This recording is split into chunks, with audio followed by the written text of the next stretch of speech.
रूस और भारत के बीच इस साल फरवरी में एक ऐसा समझौता हुआ जो कि बहुत ही चुपचाप हुआ, लेकिन उसका रहस्य अब दुनिया को जानना है। ऐसा समझौता जिसके बारे में ना तो खुद रूस ने कोई जानकारी दी, ना ही भारत ने कोई बहुत बड़ा खुलासा किया, और जिस समझौते के बारे में कोई बहुत बड़ा खुलासा नहीं हुआ, फिलहाल उसी समझौते ने दुनिया की नींद उड़ा रखी है। इस पूरे समझौते का नाम है reciprocal exchange of logistic support यानी रीलॉस। इस समझौते के तहत रूस और भारत दोनों को एक दूसरे के सैन्य बेस, पोर्ट और एयरफील्ड के उपयोग की अनुमति होगी। और इसी समझौते के अंदर एक सैन्य समझौता हुआ जिसके तहत 5 युद्धपोत, 10 विमान और 3000 सैनिकों को एक दूसरे की जमीन पर तैनात करने की अनुमति होगी, और यह अनुमति पूरे 5 साल की होगी और आवश्यकता के हिसाब से इसे आगे बढ़ाया जा सकता है। लेकिन अब यहीं पर सवाल उठा कि रूस हो या भारत, यह दोनों ही कोई कमजोर देश नहीं है। दोनों के पास अपनी खुद की एक बहुत ही बड़ी और कुशल ताकतवर सेना है। तो ऐसे में भारत की सेना को रूस की जमीन पे या रूस की सेना को भारत की जमीन पर तैनात करने की आवश्यकता क्यों होगी? या भारत के युद्धपोत रूस में या रूस के युद्धपोत भारत में तैनात क्यों होंगे? ऐसी सेना की तैनाती तो हमेशा किसी कमजोर देशों में होती है, जबकि रूस और भारत दोनों ही खुद में सुपर पावर हैं। तो अब यहाँ पर आपको बता दे, रूस और भारत के बीच में यह जो रीलॉस समझौता हुआ, यह किसी की जमीन पर युद्ध के लिए सेना भेजने वाला समझौता नहीं है, बल्कि किसी की जमीन से सेना को ऑपरेट करने वाला समझौता है। और यही रीलॉस समझौता भारत के लिए एक नया खजाना खोलेगा।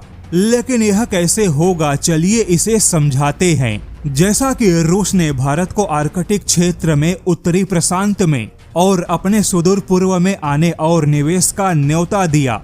रूस के यह सारे इलाके बहुत ही दुर्गम क्षेत्र हैं, लेकिन यहाँ पर प्राकृतिक भंडार की भारी भरमार है, किंतु यहाँ के लिए भारत की कोई सीधी पहुँच नहीं है। और ऐसे दुर्गम इलाके में जहाँ भारत की कोई कंपनी बिना सेना की सहायता के सीधे अपनी मशीनरी लेकर काम नहीं कर सकती, क्योंकि ऐसे इलाकों में बहुत ऐसी चुनौतियाँ हैं जिसे केवल सेना और सेना के इंजीनियरिंग बटालियन ही संभाल सकते हैं। और ऐसे ही चुनौतियों को संभालने के लिए दोनों ही देशों ने एक दूसरे की जमीन पे 3000 सैनिकों के संचालन की अनुमति दी। और भारत के यही 3000 सैनिक और भारत के युद्धपोत उन दुर्गम इलाकों में तैनात होंगे जहां भारत की कोई कंपनी रूस के दुर्गम क्षेत्र में निवेश करेगी। ऐसे दुर्गम क्षेत्र में सुरक्षा कवच भी भारत की सेना होगी, सप्लाई चेन भी भारतीय सेना के निगरानी में होंगे।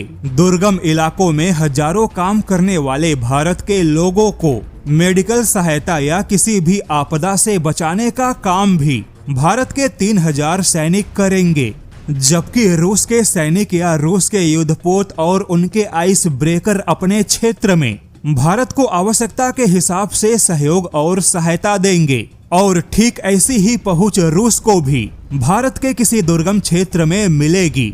अब यह समझौता भारत के लिए एक बड़ा खजाना मिलने जैसा है, क्योंकि रूस के पास में प्राकृतिक भंडारों की कोई कमी नहीं। और ऐसे समझौते के बाद अब भारत के युद्धपोत और भारत की सेना भी आर्कटिक क्षेत्र में बिल्कुल वैसे ही दिखाई देंगे जैसे कि चीन की सेना और उनके युद्धपोत दिखाई देते हैं। यानी कि यह समझौता अगले 10 या 15 सालों में भारत को वैश्विक संसाधन मानचित्र में एक निर्णायक खिलाड़ी बना देगा।